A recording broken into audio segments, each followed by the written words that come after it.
Hi, and welcome to Berry Aftercare. Whether you're listening to this on your favorite podcast place or watching this video on berryaftercare.com, I want to welcome you. I'm Dr. Connie Stapleton, and today I'm going to talk about a totally different topic, and it's based on another book that I've been reading. Actually, I've read this book 3 times, and I'm going to say it's not my favorite book other than the actual part that relates to the specific title. The title of this book is The Four Agreements, and it's a book written by Don Miguel Ruiz.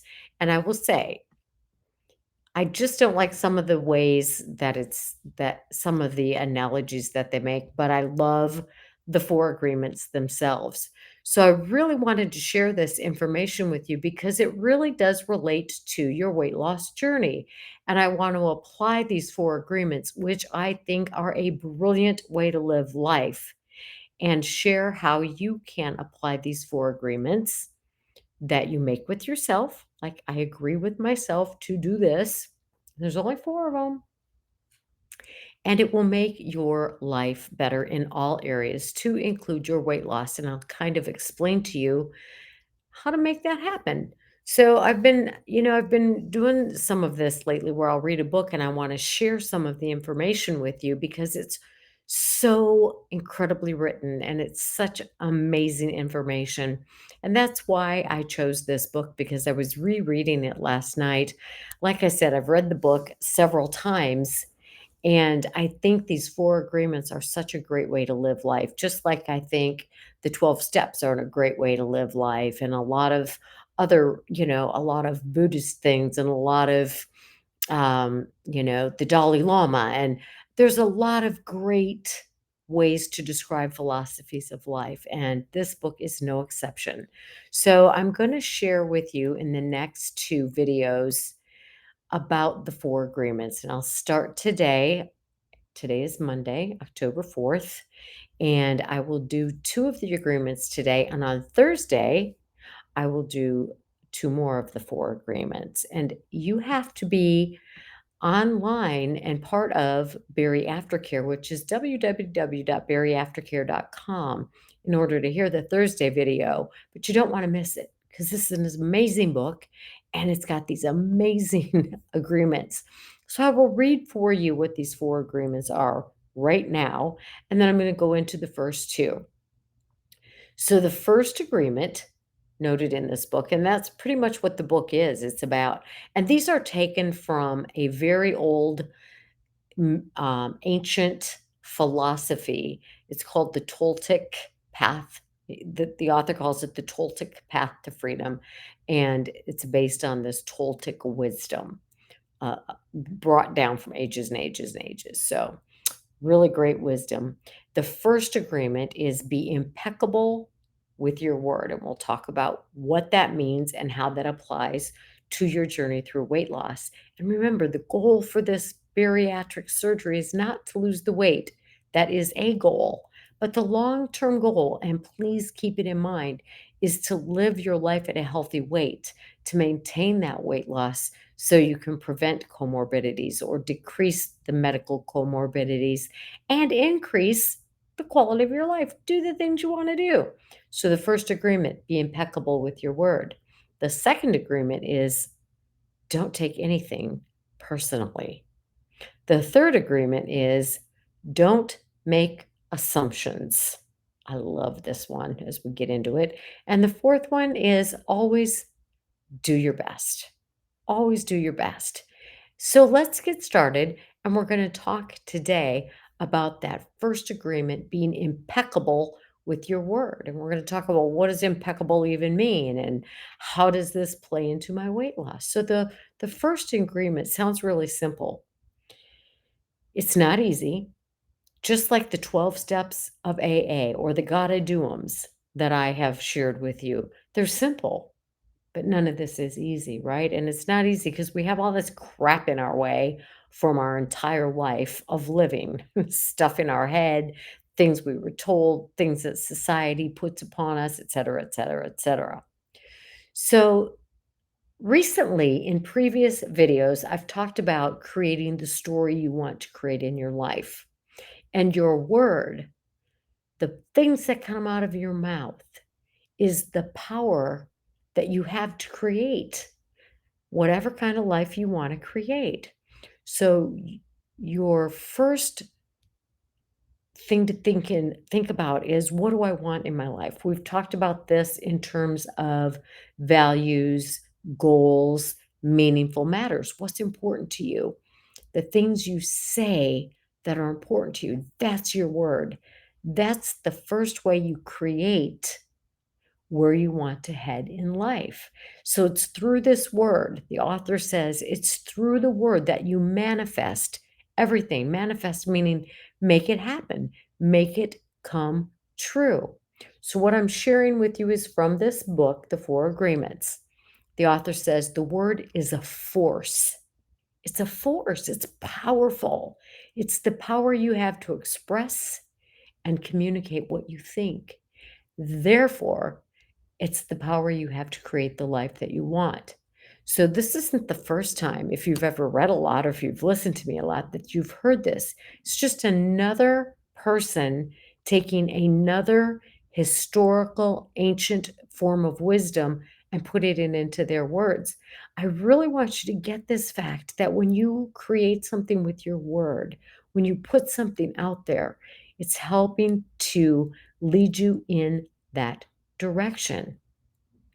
The author of this book says, think about it. There's no other animal on the planet that can speak. So, as a human being, he says, your word is the tool of magic. It's your tool of magic. Interestingly and very wisely, he says your word is kind of like a double edged sword. It can create your most beautiful dream, or it can really destroy things in your life, right? Depends on how you use your word. So your word can set you up for freedom from this bondage of food, freedom from food addiction if you have a food addiction, freedom from being immersed in this world that is so focused on food. So that, like we talked about from the book, um, Eating in the Light of the Moon, you can focus on the things that are around you, the other things that may really be bothering you. This food, this focus on food is a symptom of your problem. So use your words to create what you want. I want a life where I live at a healthy weight for my body, given my history, given my genetics, given the medications I take, a weight that is healthy for me, doing the things that I want to do. So, in that way, your word can set you free or it can really tear you down, right? And you know what I mean by that. You can say something to somebody, a child especially, who is so, so vulnerable to the words of adults, or maybe somebody spoke words to you that just hurt you to the core, right? But you can change that by using your words to create something that you want.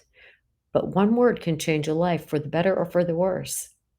So you've got to be careful because your word, just like the words of the adults in your life when you were a child, had a lot of power over you. So do your words have a lot of have a lot of power over younger people, over adults, over your spouse, over your partner, over people at work. What you say can be very, very damaging. In the home where I was raised, it wasn't a hand that hurt. It was the vicious tongues of the people that I lived with that were powerful, right? So, where's your mind at? Is your mind open to receiving words that are like, is your mind a fertile ground? Is it ready to expand and have positive words planted in there? Or is your mind so full of weeds from words that were planted years ago that you need to clean that out? Either way, you are responsible. You can clean out the weeds and open your mind to a fertile ground for healthy words to take place, for the healthy words you say. I want this healthier way of life. I want to be a good example for my children. I want to choose health in what I eat, in how I treat my body, in the words I speak, in the people with whom I hang around, right? So, unfortunately, a lot of us were damaged by words growing up, right? So, the people, the siblings, the aunts, the uncles, it might have been people at school or coaches, they gave us their opinions through words. They didn't think about it too much, or maybe they did.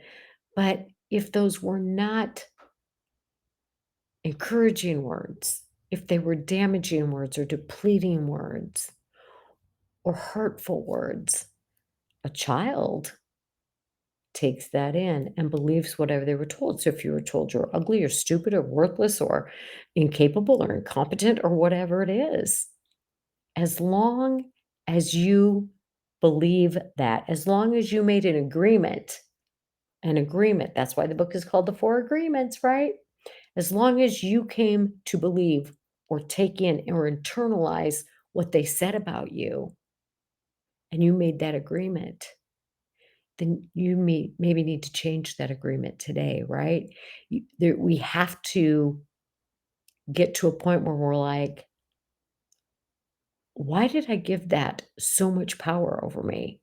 Why did I let what they say? Well, it's because you were a kid, right? But if you have made an agreement with that as the truth for you, you need to say, you know what? What that person said to me was not even about me. It was where they were coming from, and that is the truth.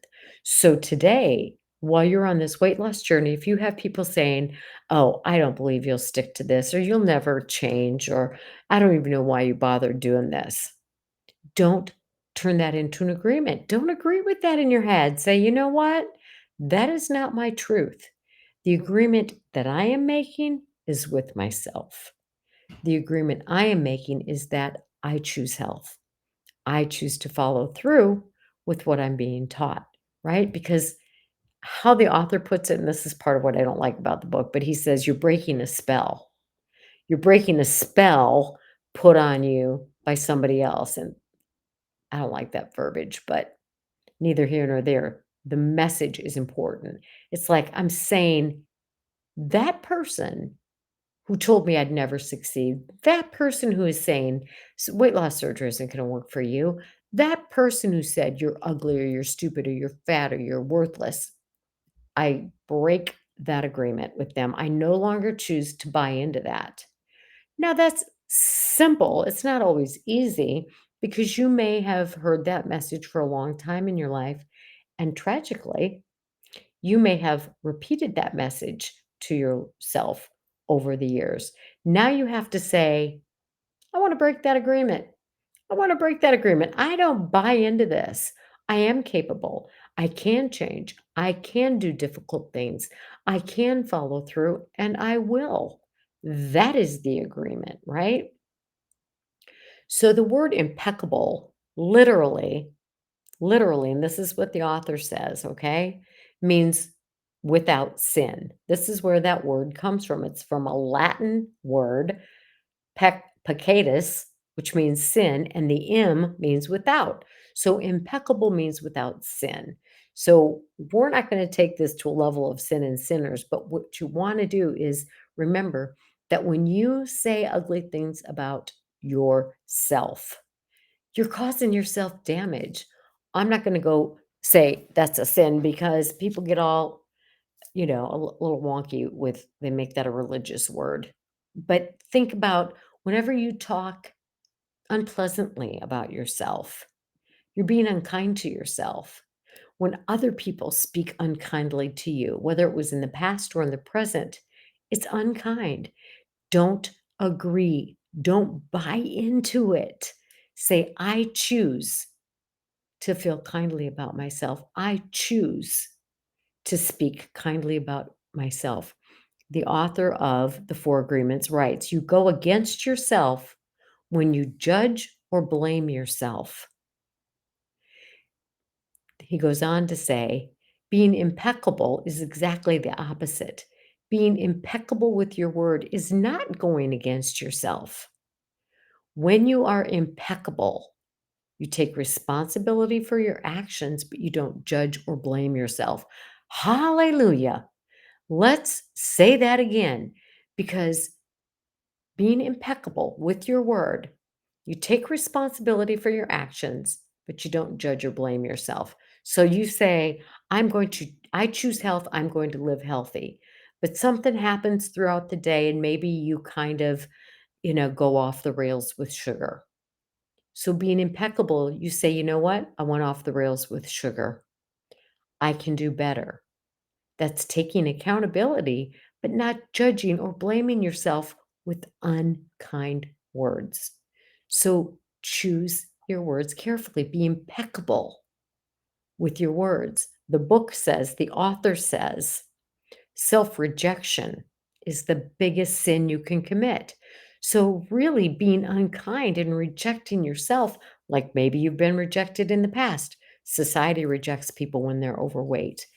Friends reject people at times when they're overweight, but no greater harm is done to us than when we reject ourselves with weight, right? So being impeccable with your word is not using what you say against you. You can say, this is what I'm going to do. You're human, you're going to mess up. So don't beat up on yourself. Say, yep, I blew it. I messed up. Here I go. I'm starting over today, right?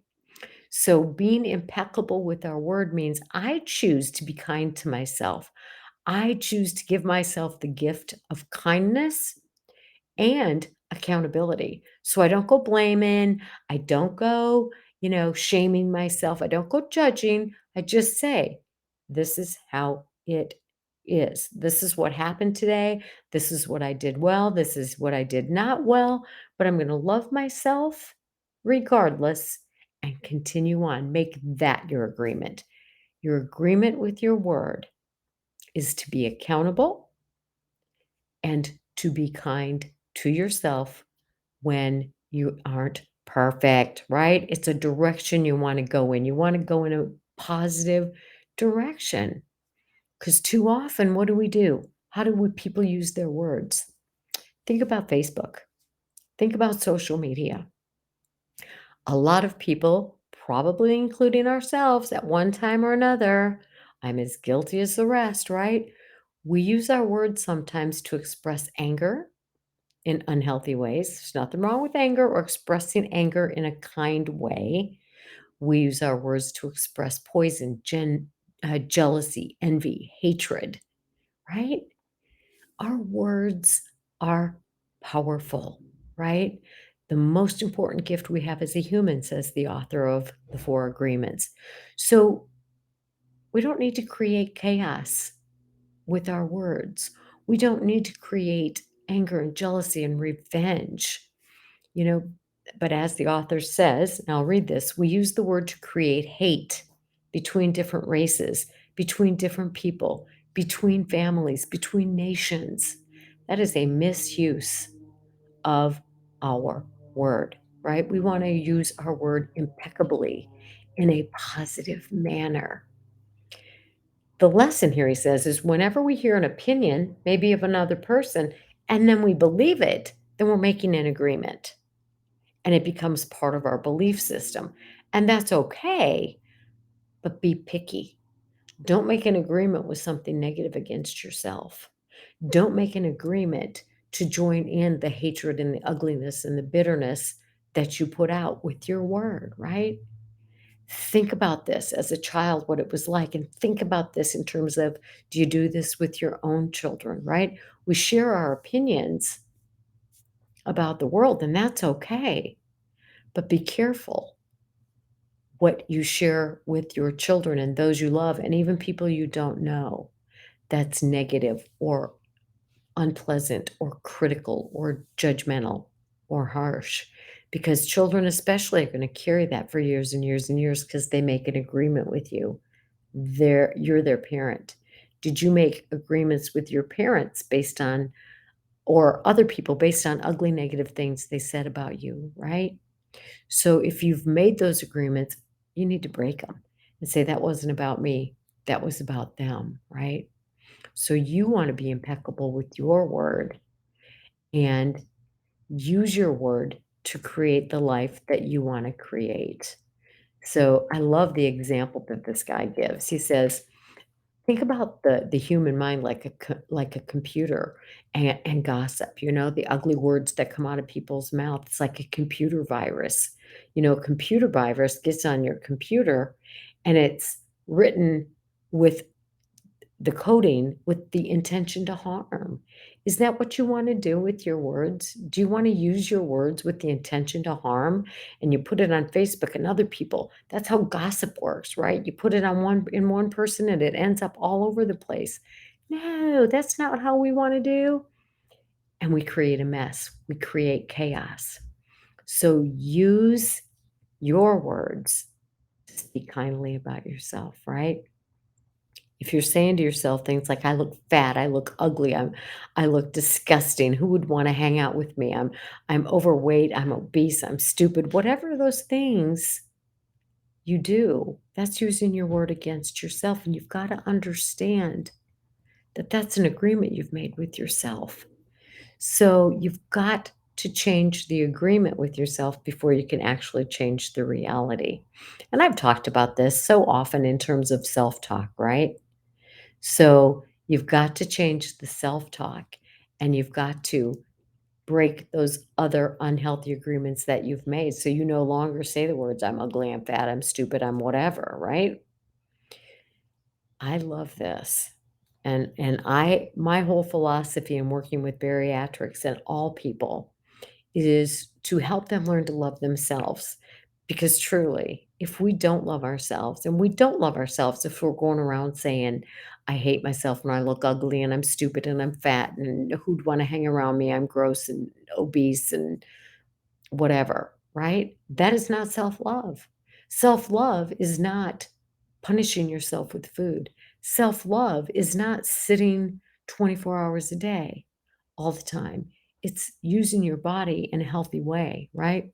So in this book, the author writes, you can measure the impeccability of your word by your level of self love. How much you love yourself and how you feel about yourself are directly proportionate to the quality and integrity of your word. So if you're talking crap about yourself, that's the agreement you've made. But when you talk kindly, when you use impeccable words, when you speak goodness into yourself, about the world, you feel good. You're happier, you're at peace, and you treat yourself accordingly. So be impeccable with your word. That's the first agreement, and it is possible. Use your words to share love with others, but with yourself, right? Tell yourself you're worthy. It's easy to say, it's not always easy to believe it because we're conditioned and we've made so many unhealthy agreements. So that is the first agreement. Be accountable. One time I talked about how Andy Stanley says, if you're accountable, but you're not capable, then you're miserable. So if you say, I'm going to create this life of health, of maintaining a healthy weight, and of following a healthy lifestyle, but you continue to tell yourself these negative things about yourself, you can't follow through. So you got to clean out that emotional closet. This is another way of saying that. Now let's talk about the second agreement, and then I'm going to wrap up for today. But again, what I'm sharing with you is from a book called The Four Agreements, A Practical Guide to Personal Freedom. I'm also commentating with my thoughts, obviously, right?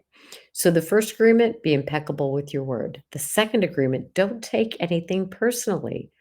Ooh, this hits home, right? Don't take anything personally, which is like, how can I not take things personally? I did that as a child and I continue to do that.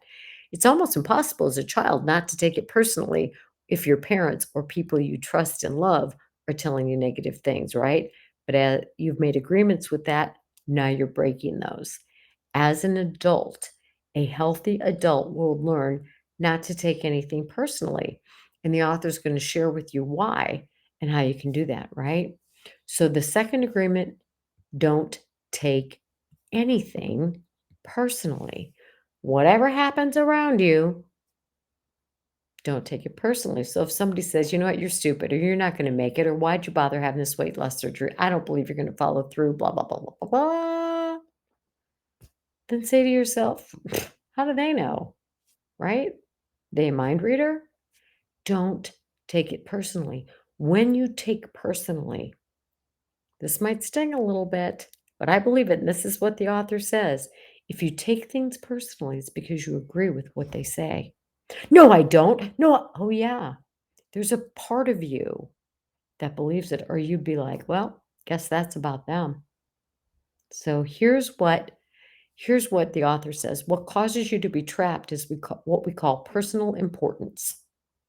Personal importance, according to the author, or taking things personally, is the maximum expression of selfishness because we make the assumption that everything's about me.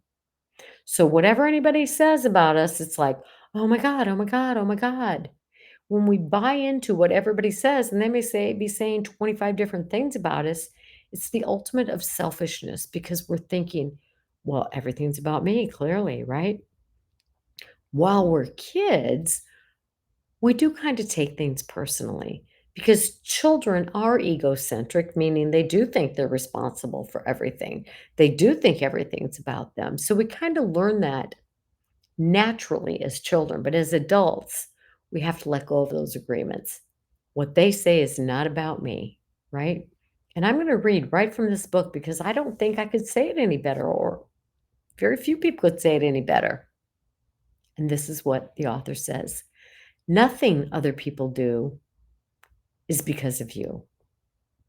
It's because of themselves. All people live in their own mind. They're in a completely different world than the one we're in. When we take something personally, we're making the assumption that they know what's in our world, and we try to impose their world on our world. And that's saying, well, they must be right. They must be right. If I'm taking it personally, I'm taking what they're saying and I'm superimposing it on my world and saying, well, they must be right. If I agree, if I make that agreement. Now,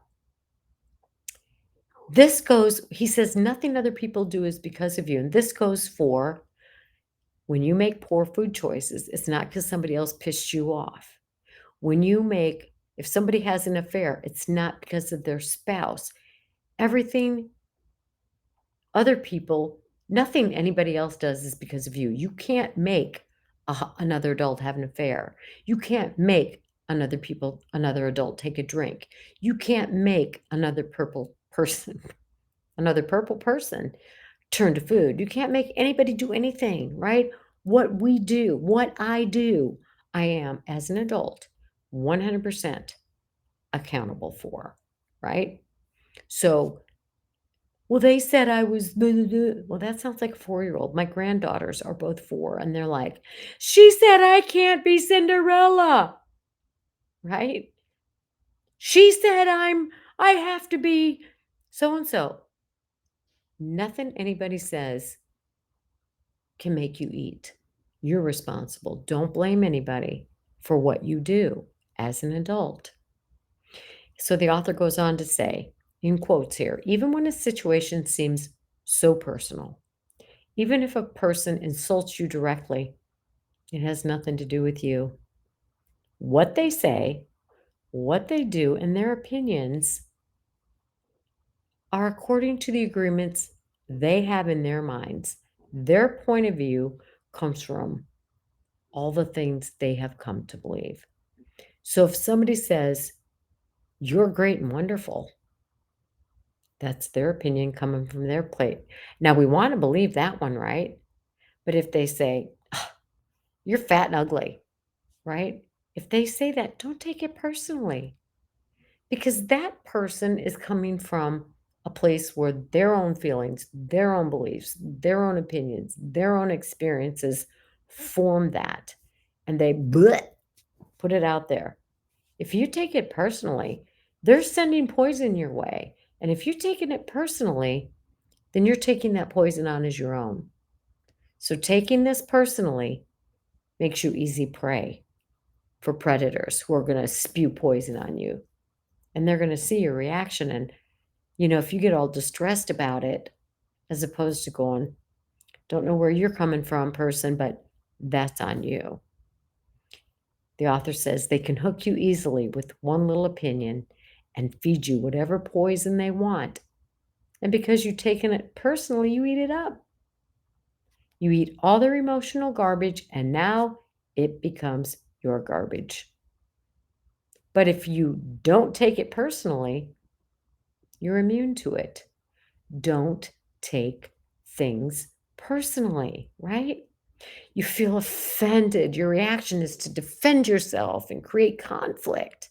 You make something big out of something so little.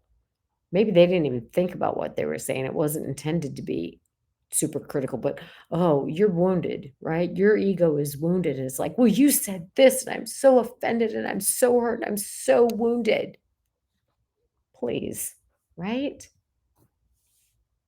That comes from your own need to be right and make everybody else wrong. And I'm going to defend myself, and I'm going to spew my poison your way. You spewed yours my way, and I'm going to send it your way. But guess what? Everything that comes out of your mouth is a reflection of you, the agreements you've made, right? So what you say, what you do, your opinions are about you, not the other person. Doesn't make you right, doesn't make you wrong, but it's about me. It's not about them. And what they put onto me is about them. So the author says, it's not important to me what you think about me. And I don't take what you think personally. I don't take it personally when you say, Miguel, you are the best. And I also don't take it personally when they say, Miguel, you are the worst. Right? Because either way, it's coming from them. Either way, it's coming from that person. He says, I don't have the need to be accepted. I don't have the need for someone to tell me, Miguel, you are doing so good, or how dare you do that? He says, whatever they think, whatever they feel, it's their thoughts, their feelings, their issue, their problem, their whatever. It's how they see the world. It's not personal because the person is dealing with themselves. You're dealing with you. I'm dealing with me. And if I take on what you spew at me, good or bad, that's still not about me. It's about you. It means I'm desperate for something from somewhere. So I'm going to take what you say, I'm going to process it, and then I'm going to accept or reject it or make it neutral. That's on me, right? I'm dealing with me. So then the author goes on to say, you may say to me, Miguel, what you are saying is hurting me. Brilliantly, he says, but it's not what I'm saying that's hurting you. It is that you have wounds that I touch by what I say.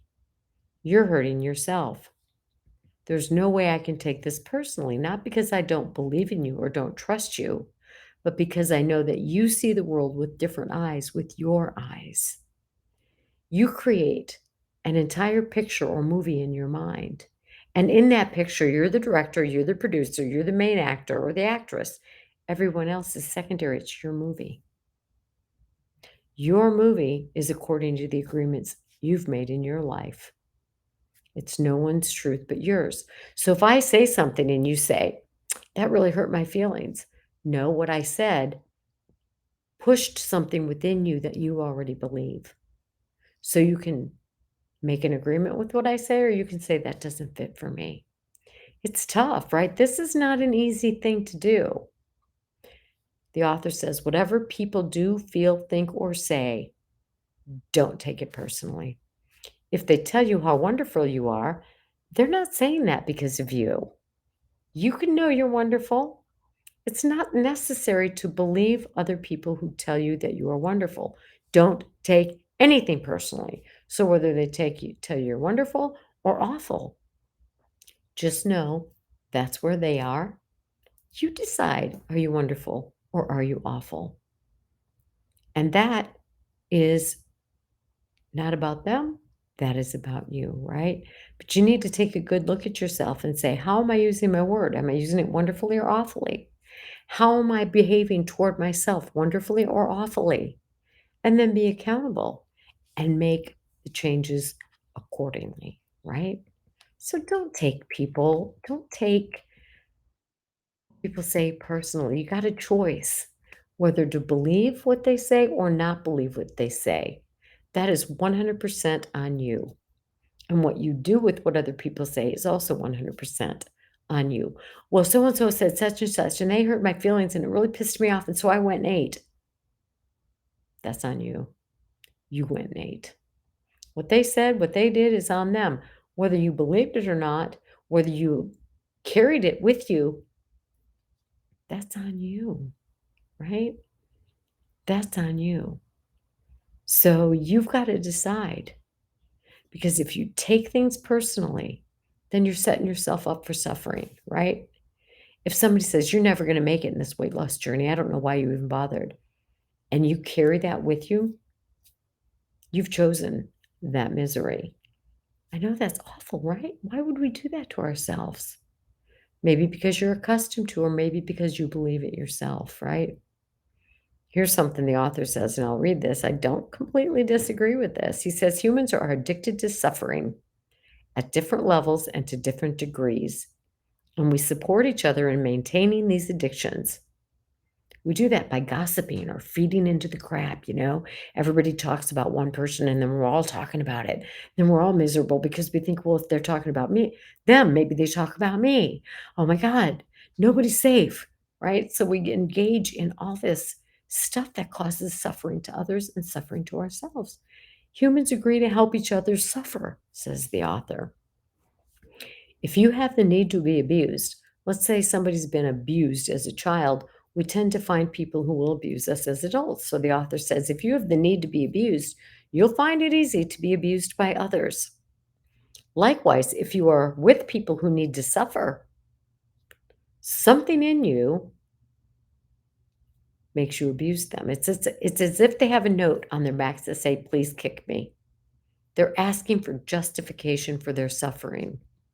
Their addiction to suffering is nothing but an agreement that's reinforced every day.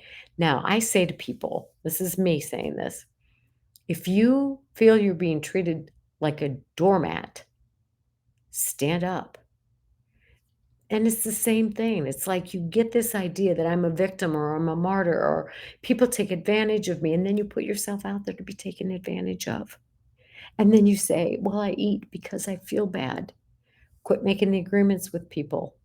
Quit making unhealthy agreements with others and with yourself, because you're only going to react to what you believe, right? Don't take things personally. Don't take things personally. Tell yourself the truth. And I recently did a retreat, and one of the things that we talked about was from the book by Andy Stanley, Better Decisions, Fewer Regrets, which I've also talked about in previous videos. But tell yourself the truth, even if the truth makes you feel bad, because at least you're dealing with, how can I change and grow? What healthier agreements can I make? How can I treat myself in better ways? I don't have to buy into all the craziness, the lies, the gossip, the talking about other people, right? You need to learn to trust yourself, not other people. Put your trust in yourself and follow through with being accountable, right? And then you'll make this a habit. And as you make it a habit not to take things personally and to say, thank you for your opinion, I'll take that into account, but you decide, are they telling you the truth? Is there wisdom in what they're telling you?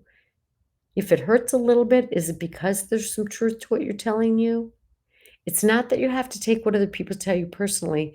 You might want to take it into account and then decide, is there some truth in that? Because some people, sometimes what people tell us, we need feedback and input from others, but we don't have to buy it hook, line, and sinker. We can say, what if that fits for me? Because maybe I can learn and grow from what they're sharing me if I believe what they're saying is true. So don't disregard people, but don't buy what they're saying, hook, line, and sinker. But don't take everything personally, right? Because it's just going to amplify your sadness. So take into account what other people say, but don't let it devastate you. That's about ego and woundedness and victim and poor me. Don't do that. Don't take on other people's poison. So make a habit of not taking things personally, right? Trust yourself.